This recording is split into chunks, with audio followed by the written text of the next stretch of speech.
Jump off that exhausting hamster wheel and into balanced living with Dr. Marissa. Promise you joy in the mystery. Dr. Marissa, also known as the Asian Oprah. Her mission, to be a beneficial presence on the planet. Her purpose, to be your personal advocate to live, laugh, love, learn. Her life motto, don't die wondering. Take back your life with Dr. Marissa Pay. And welcome. You are tuned into Take My Advice, I'm Not Using It. Get Balanced with Dr. Marissa, the morning show here on NBC News, CNBC News and NBC Sports Station, KCAA, AM 1050, FM 102.3, FM 106.5, and streaming everywhere. iHeartRadio, Spotify, Stitcher, Amazon Music, Audible, iTunes, and more.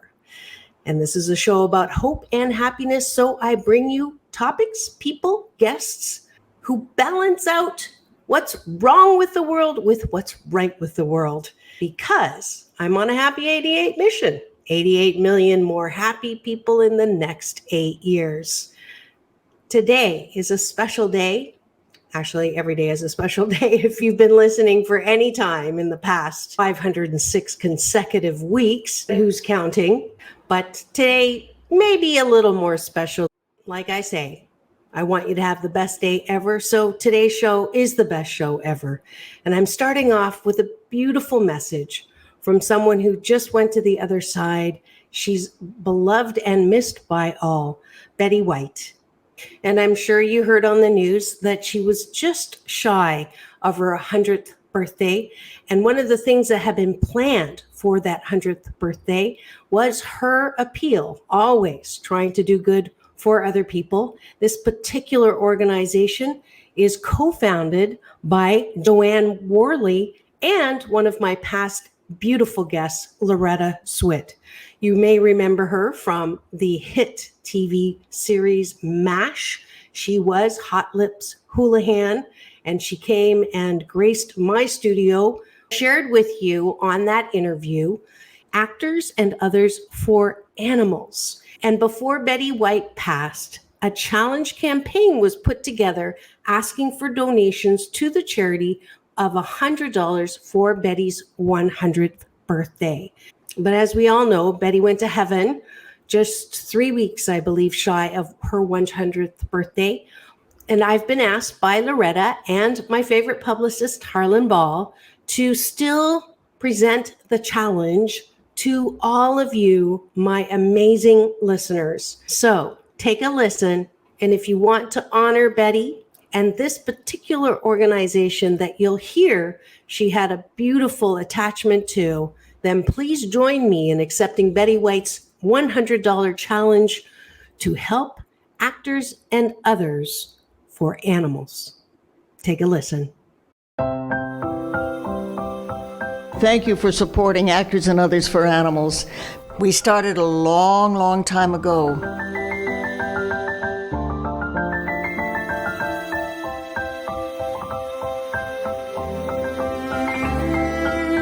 So when you find an organization like Actors and Others for Animals, it sort of unites all of those of us who want to pay back something for all the joy we get out of animals. Please keep up the good work. Believe me, it's deeply appreciated. You can donate at BettyWhiteChallenge.com. That's BettyWhiteChallenge.com. And thank you ahead of time from Dr. Marissa for helping my beautiful guest, Loretta Swit's organization that helps animals all over the world. As usual, this is my favorite kind of guest, those who take their limelight and use it to shine light on temporary areas of darkness. When we come back, there's no more fitting of a spotlight interview than that of Loretta Swit. For those of you who missed it, here's your chance to hear from an iconic woman, not just as in this hit TV series, but her role, her pioneer role in becoming a strong, powerful, and sexy woman on major network TV. That's when we come back here on Take My Advice, I'm Not Using It. Get Balanced with Dr. Marissa, the morning show here on KCAA, the station that leaves no listener behind.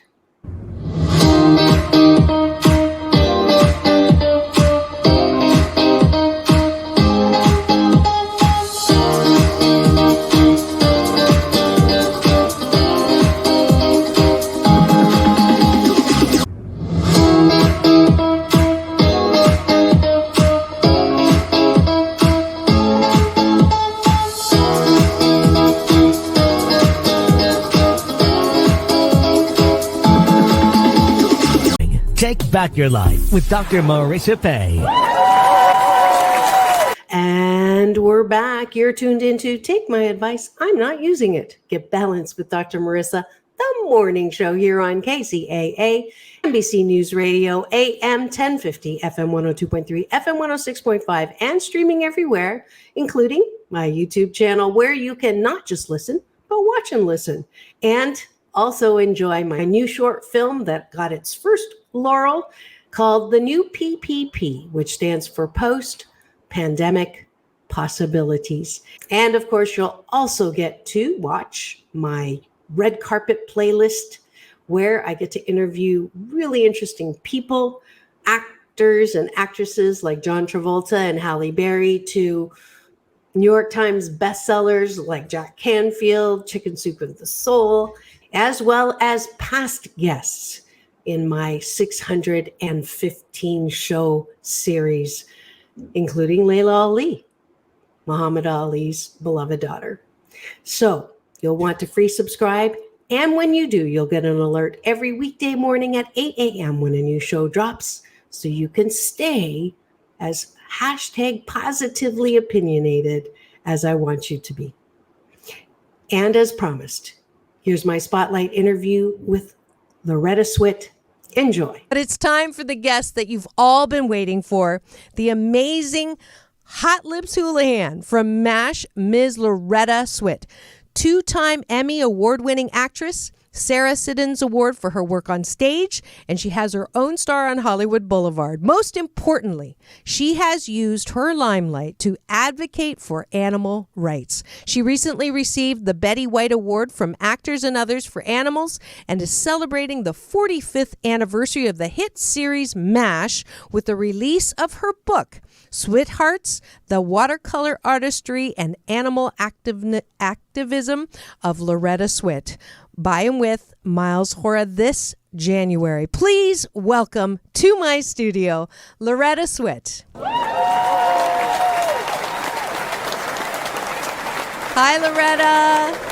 Well, hello. That's some warm welcome, I have to say. Good. That is some wild and wonderful. I like their energy. Good. Yes, you are very beloved. I have to tell you, I've been, as soon as Harlan confirmed that you were coming on, I've been talking about you coming on, and you have so many fans all over the world saying you're their favorite. You made their week. You made their, growing up. Wow. You made their, and actually, Tony Sweet, who owns this station, the UBN station, says he still watches you and loves you.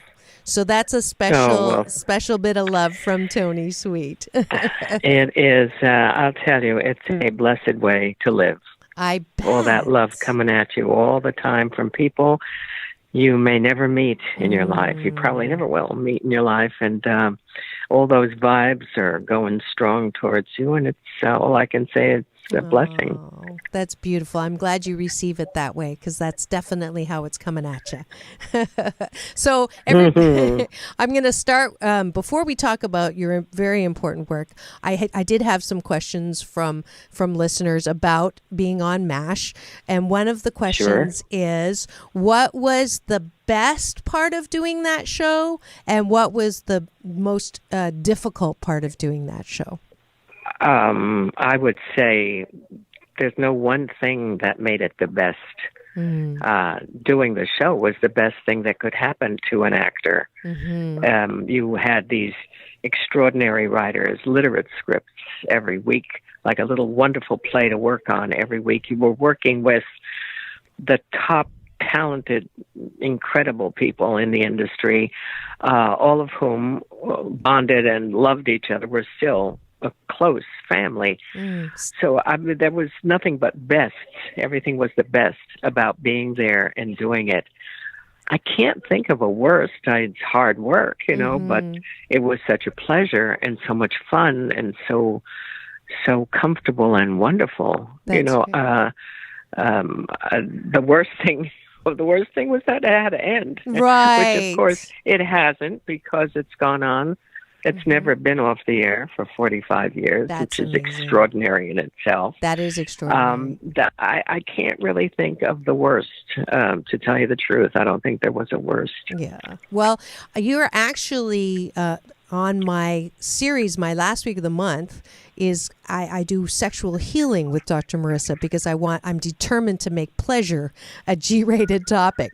So I thought the fact that wonderful. you were good. I thought the fact that you were, one of the earliest sex symbols on TV.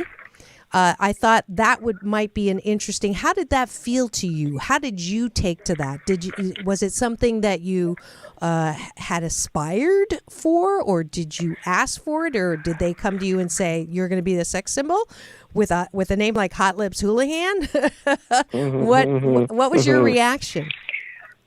Okay, there's so many questions in there. I'm going to try to try to minimize it with my answers. I never thought of myself as that. I still do think of myself as a working actor. That's what I do. That's who I am. I do many other things, but my main thing in life is acting. Okay, so having said that, everything else that happens, the kind of roles you do, it's like a sidebar. It's a reaction and a byproduct of what you're doing.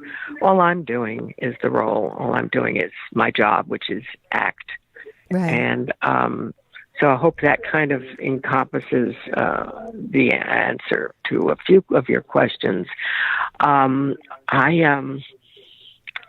think that her character was more than her sexual prowess or issues, or in other words, she was more than one part of her anatomy. I think that people, fans, I get letters from women who became nurses because of Margaret Houlihan, not because of, quote, Hot Lips, unquote.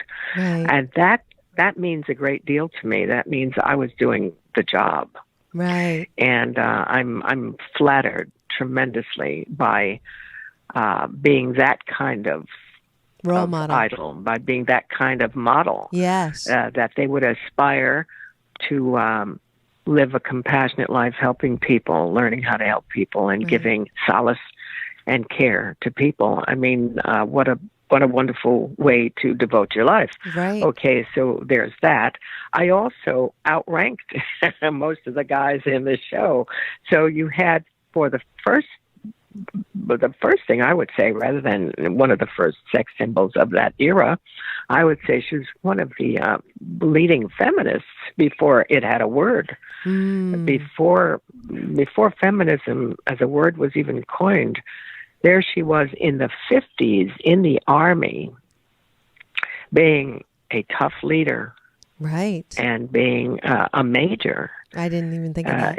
So I think those things overrode everything else. Right. It just, whether she was sexy or not, was not so important as the other things that she was accomplishing for women. Right. Right. And for men. See, I think you free a woman, you free a man. But that's me. That's the way I think. All right. That's an interesting concept. Speak more about that. I'm just curious. Free a woman, free a man. Well, if a woman is free to be a strong, independent human being who has power and potential and so forth, well, you free a man to not have to take care of her or I get it.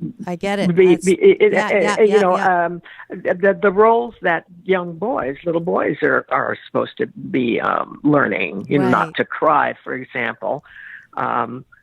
Suddenly, a man in his own right can feel pain, can cry, can care, can be compassionate without being thought of as soft or wussy. Or I mean, I think it frees everybody to be who they are. That's brilliant. And that's really brilliant. So, I love that. I love that. I'm gonna use that. I'll give you credit. Okay, you don't even have to. I think it's something.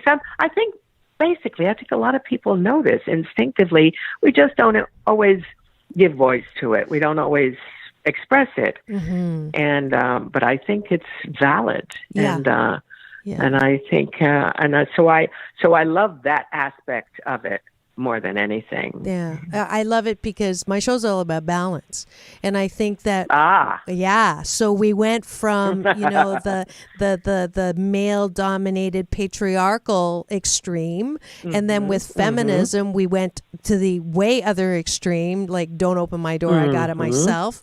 And what you're talking about is a beautiful balanced middle ground. Excellent. Where the best gets brought out in both. That's brilliant. We need to write an article on that. This is true. No, really. Okay. I think that's beautiful. Let's do it. Let's do it. I just love that. You really absolutely are deserved of the accolades that I've been hearing about you.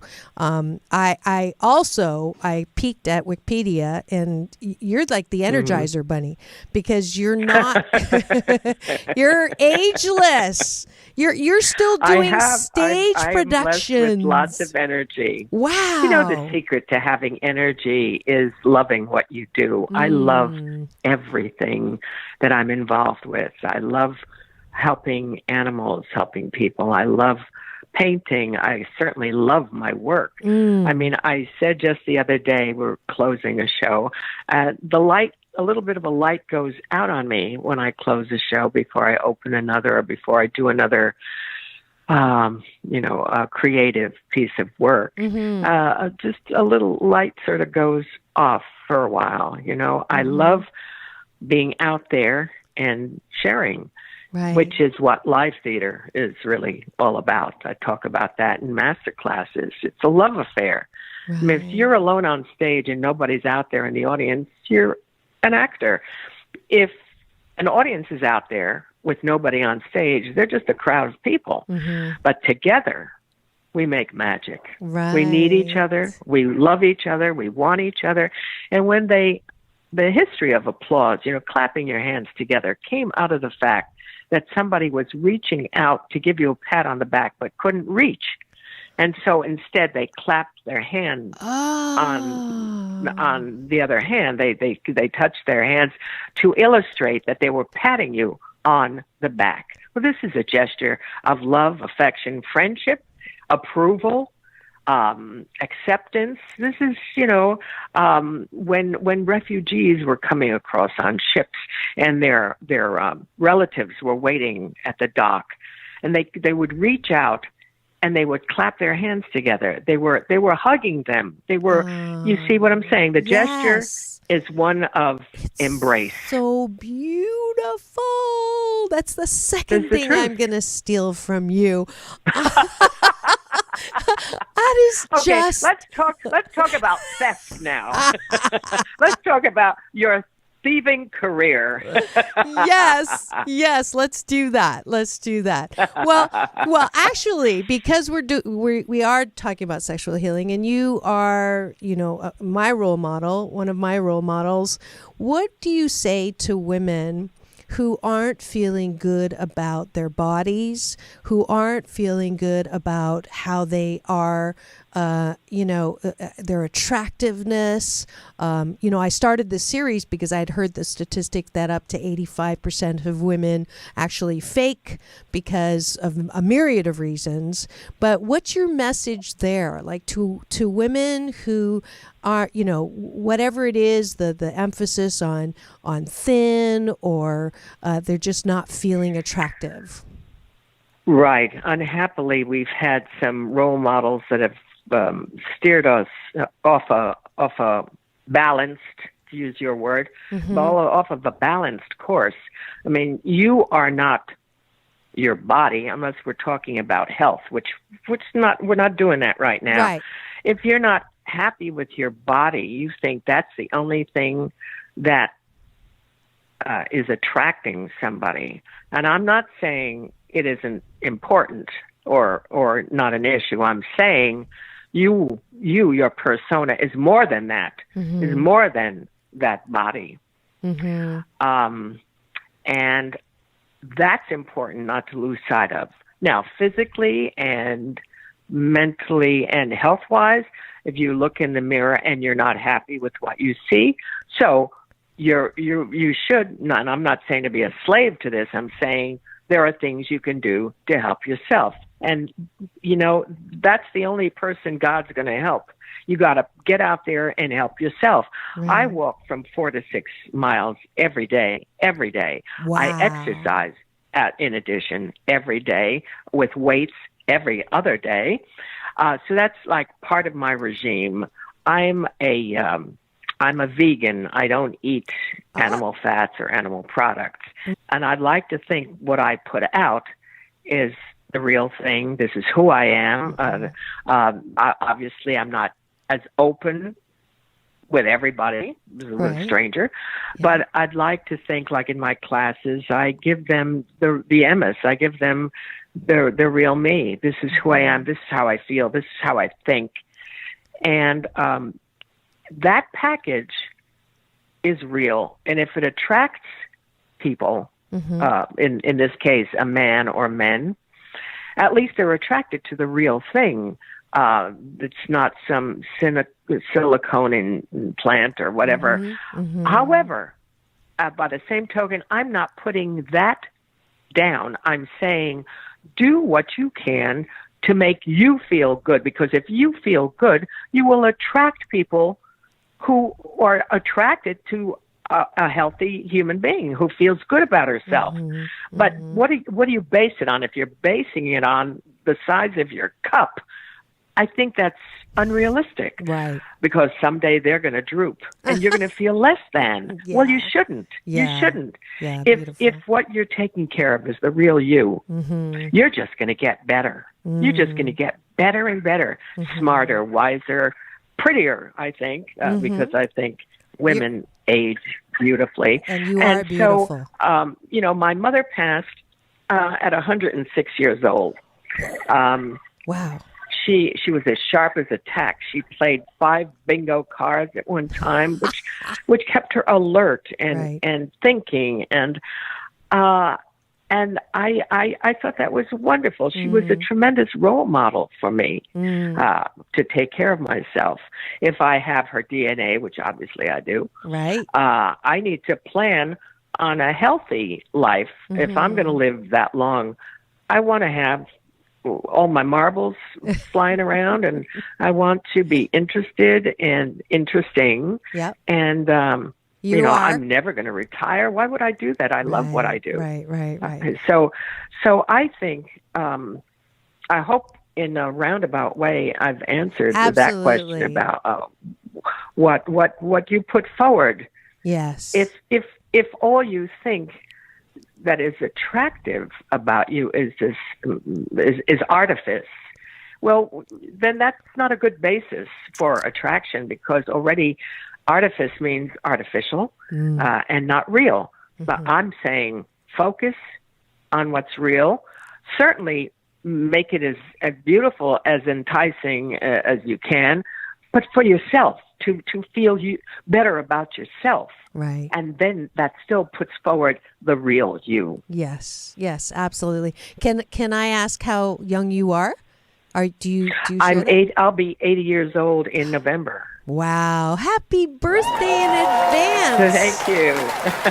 You are definitely the youngest almost 80-year-old woman I have met on the air. You look fabulous. Isn't she delightful, amazing, powerful, and such a pioneer? And obviously we got along kind of well. It's an occupational hazard of this show is getting to meet incredible people and getting to know them and becoming friends. I am very lucky. Believe me, I do not take that for granted.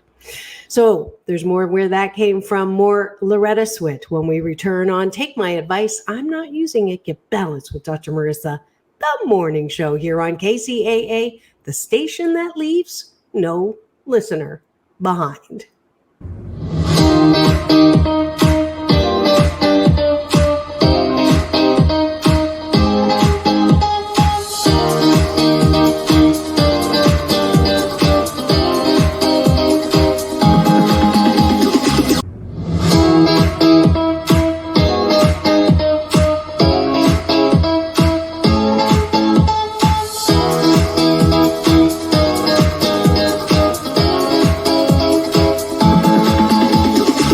Take back your life with Dr. Marissa Pay.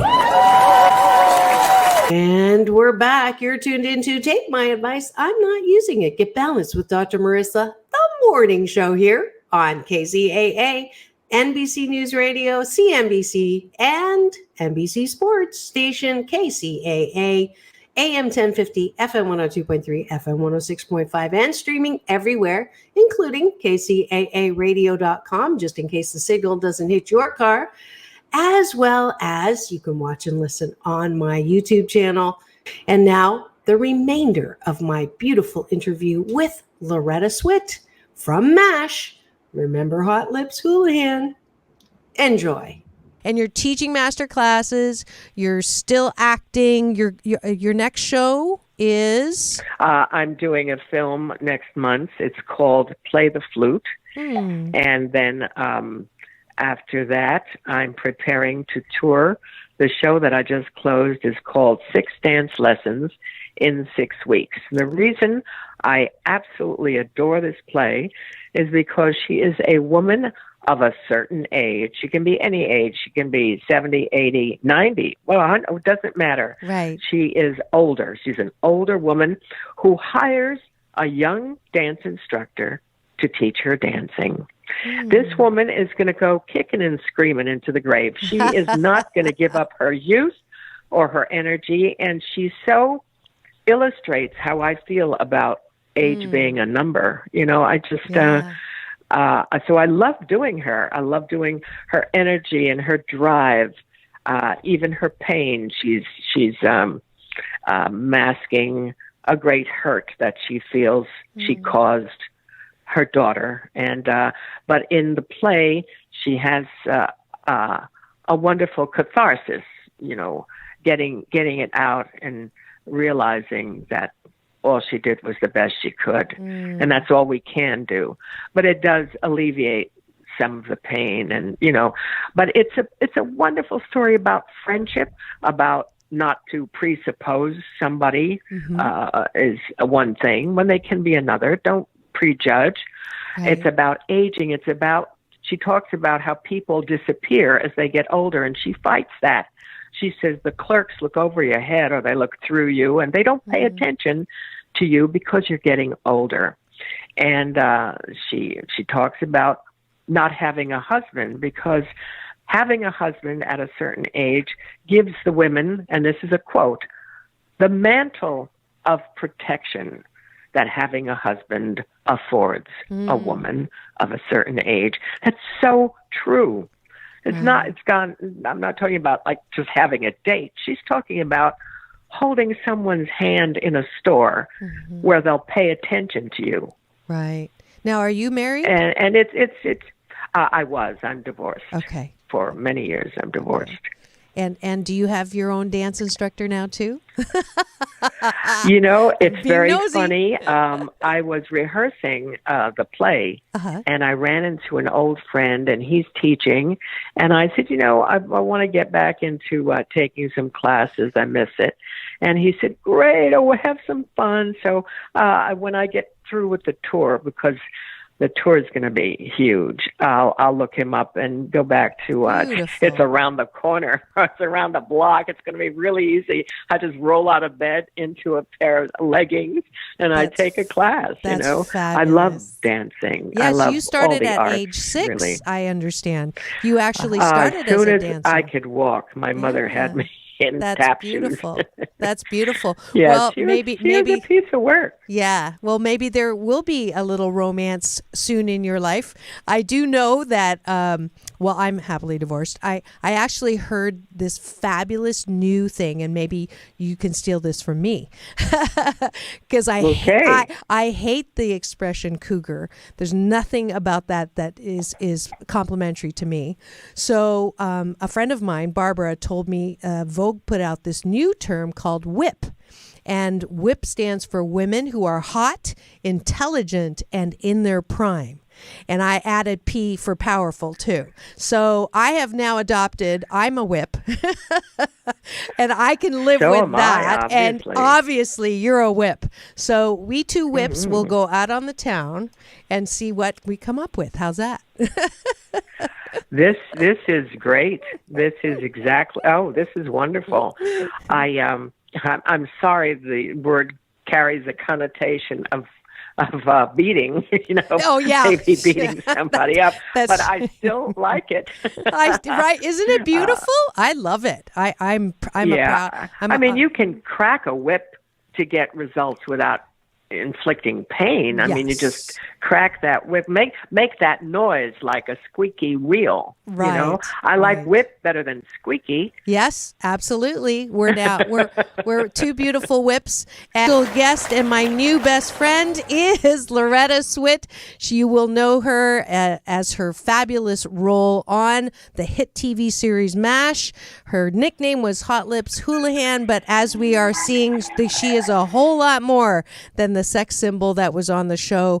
Just a wonderful role model for women, bringing balance to both power, beauty, and her words of wisdom so far have been fabulous. But I did want to highlight something that she's doing. She's my favorite kind of star, because she's taken her limelight and now directed that light in areas that need a little illumination. And that area is animal cruelty. She's been an advocate and an activist in protecting animals, and she's come out with a fabulous book, and it's called Sweetheart, which is a play on sweetheart. Very, very clever. Yeah. And wish I could take credit for that. It is brilliant. Do you remember that very famous boutique in Beverly Hills called Giorgio's? Yes. They even had a perfume, Giorgio perfume, which was big seller. Anyway, the man who owned that, he and his wife, was Fred Heyman. And when I'd walk into the store, he would say, "Oh, and there's my sweetheart." And I thought, "Oh my God, that's so brilliant!" I made a little note of it. And when we became as electronic as we are, I made it my own. It's my passwords and my websites and my everything is wonderful. Sweetheart. And when my publisher found me and saw my paintings and heard that name, he said, "That's the book, Sweetheart." Totally. I'm working on book 2. Wonderful. Doesn't surprise me. To keep up this Energizer bunny routine that everybody seems to think I run. Yes. I have to do them proud. Yeah, we've got I think I've got about 20 paintings already. We're ready to go for the second book. Wow, that's great. So tell me about the first book so that people can go out and buy it. And so all the proceeds go towards helping prevent? It's called Sweetheart Animal Alliance Foundation. It goes into what I call a fund that disperses the funds out again to all the needy little mom and pop shelters, everybody who needs help. they'll phone and say, would you help us with a fundraiser? Would you give us something to auction? Will you do a painting? Lately, they've come up with this brilliant idea at the fundraisers. The people they auction me off as an artist to paint somebody's pet. So they'll say, I'll pay $1,000 for a painting of my pet, and somebody will say, well, I'll pay $1,200. I'll pay, and so, but then we take all of them. We say whatever, we'll give a price to it. Let's say it's there's been the best has been about 3,000, but they're originals, they're mine, and they're your pet. But anyway, people are always very giving in a spirit of a fundraiser, So, absolutely. So I just recently did a painting. I was at a fundraiser where we raised. Are you ready? Yep. $250,000 for the shelter. Wow. $250,000 for the shelter. And it's the Harbor Island shelter off the coast of Seattle. Maybe you know it. But anyway, so I did it was the first for me. I did 2 pets in one painting, 2 rescues. And I just recently sent her an email showing her the results, the painting, and she just loved it. It just really made my day. She just loved it. Well, bless you. So that is. So that's what I do. That's a lot of what I do. You definitely deserve. I am awarding you. I mean, you've had so many awards, but I am going to award you Dr. Marissa's Beneficial Presence on the Planet Award. Wow. And not all of my guests get this award. I still have people go, hey, I didn't get an award. Well, you didn't deserve an award. But you deserve more than one award with what you are doing, with what you have done, as what you continue to do. I think it is, you're just like, you remind me of that saying, you don't grow old. You don't stop laughing because you grow old. You grow old. You grow old if you stop laughing. That's totally. You've laughed so much just in the short time we've been together. So true. And you're just a delight. Absolutely. You you still are friends with Alan Alda. I saw that written up. No, that's family. No, that's beyond friendship. That's family. My boys, Alan, BJ, Mike, Jamie Farr, Jamil. We call him Jamil, and Gary Berghoff, and. We lost Bill Christopher, of course. We lost Wayne Rogers, Harry. We've suffered as a family. David Ogden, of course, is still with us. Right. It's simply a family. I don't know how else to describe us. We're only closer than most, I think, because family is what you're born with. You got them. They're there, and you grow to love them, or you put up with them, or whatever. But we choose to love each other. We know each other really well. That's beautiful. And we still love each other dearly. So I see them often, talk to them. In the case of Alan and I, we live in the same city. We see each other. And Arlene, who's a dear friend, his wife, is separate from their team. I call her my dear friend and communicate with her on a one-on-one. Occasionally, we have our own relationship, so to speak, Same thing with Joy Farr. Same thing with Shelley Fabaret, married to Mike Farrell, whom I had as a friend before I met Mike. But anyway, it's a family. It's a family. Beautiful. Holidays when we can. That's great. And I'm sure they're just delighted to have you in their life, as anyone would be. So we feel that way about each other. We do. It's true. Dawn Wells, from Gilligan's Island, she's been on the show, and she's also become a friend of mine too. I get invited to play poker with her. But she mentions the same thing about how, Gilligan's son is actually a good friend of hers, and I got to meet him. So it is definitely a family affair. So that's beautiful. That's beautiful. Now, how do people get a hold of you, take classes from you, buy the book, all of that kind of date you, have a date with you? How does that happen? Well, I live in New York, even though I'm pretty bi-coastal from time to time. The classes generally are arranged through schools and, or a theater. If I'm working at a theater, they will build that into the program. When we wrap one evening, would you stay? Or after the matinee, would you stay and do a Q&A or give a master class, et cetera, and so forth. So that's how those things work. Okay. The book is very important. Yes. While you can buy it on Amazon, you wouldn't be doing as much good for the animals if you do that. They keep 55% of the proceeds. Oh. But if you buy it online from my website, the animals get 100% of the proceeds. Those go into the Sweetheart Animal Alliance Foundation, and the money goes to wherever, farm sanctuary when they need us, which is always. I mean, the one thing about being in the environment for animals, we are needy all the time. Got to feed them, got to socialize them, got to get them placed, got to rescue them, clean them, get them shots, do the blood work, find out what's going on, and so forth and so on. And in the case of Farm Sanctuary, it's endless because it envelops other species that need different care, or wildlife sanctuaries where we have exotics and so forth. But the need is endless, endless, and the fight against cruelty, torture, and cruelty is endless. Yes. We're fighting now a bill that's out there to kill wild horses. Well, hello, why? They're part of American history and culture. Anyway, it's a never-ending battle, and you just have to look at where we were. We've come a long way, and look to the future to keep making it better. That's all. But you can't dwell on the bad. Right. You have to just try to fix it. You just get out there and totally agree. Totally agree. Yeah.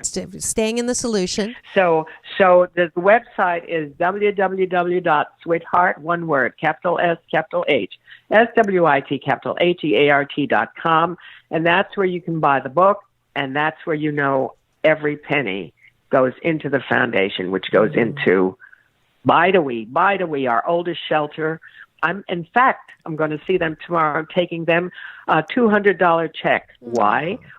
Because I brought them 2 kittens, rescued, and they did all the work: spay, neuter, blood work, socializing, and placement. The 2, which we didn't want to separate, they were siblings, placement into a forever home within, I think it was 7 days. Within 7 days, those 2 babies are going to live a life of love and comfort and respect. And so I'm giving them a check from the foundation for the work they do. That's beautiful. That's kind of an example of what I'm trying to do. Yep. The operative word in the foundation is alliance. All of these incredible. If you buy the book, you will see the last few pages. We have a listing of all the phenomenal work out there being done by different organizations, and they're the ones that we're holding hands with and trying to help each other. Alliance. That's beautiful. Chris has put up your website, so Sweetheart, SWIT heart.com.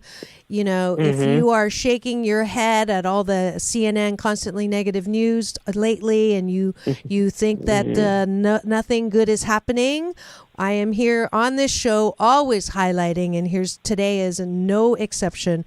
Go to sweetheart.com. Any amount will do. You will be helping be yourself, be a beneficial presence on the planet. You'll be helping Loretta. You'll be helping animals, and it's actually be helping yourself. It's a great thing to do, to lift your spirit and help.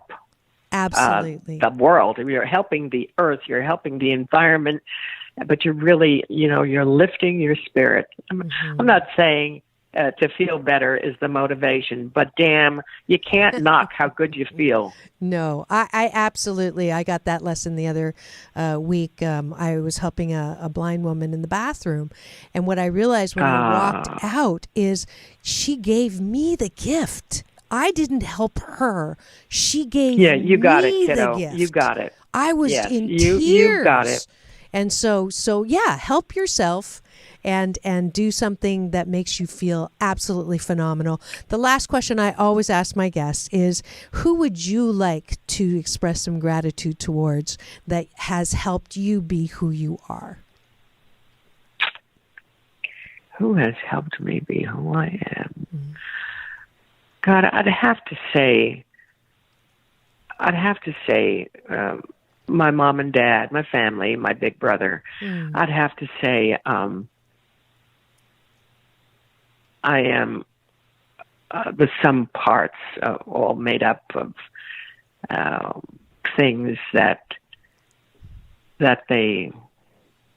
Yeah, I'm a part of them. I'm made up of parts of them, all the good parts.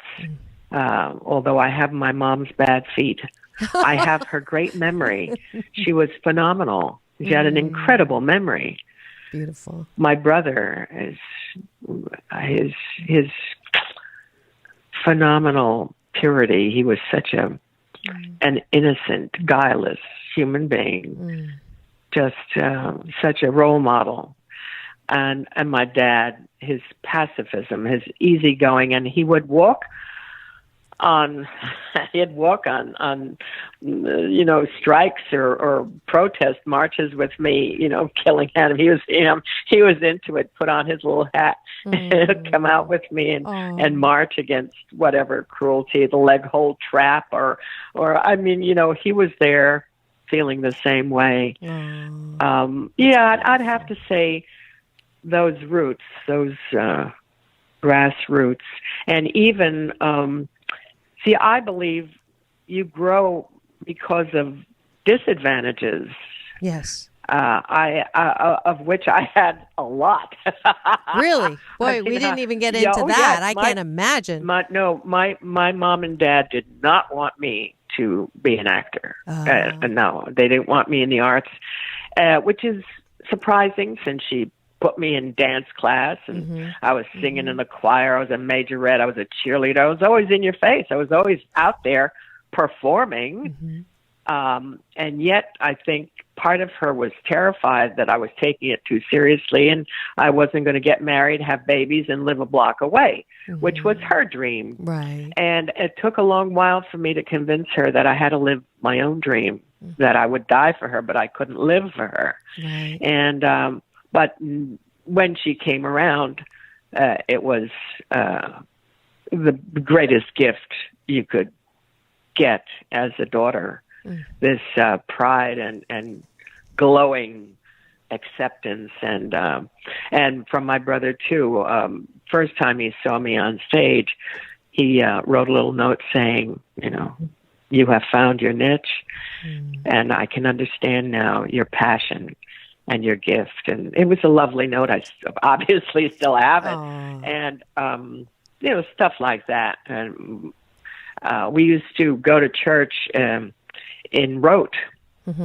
So when I was home waiting for my turn, my dad was too. So Bob was gone. He was an older boy. And my mother was gone to church. So Dad would say, "Sis, get out your toe shoes and dance for me, would you?" So those are gifts that they gave me. That's beautiful. Even, as I say, the protest only helped me underscore my passion to become an actor, my passion to do with what I thought God gave me, so to speak, Yeah. And so we are that's blessed good. by I mean, I'm glad everybody didn't just give me everything I wanted. When you work for something and you get it, the pleasure, I think, has got to be tripled because you feel deserving. Yes. And and you're never really complacent about where you are, because it takes work to do what you want to do. Absolutely. Absolutely. And we are out of time, so you are going to have to come back. Oh, please.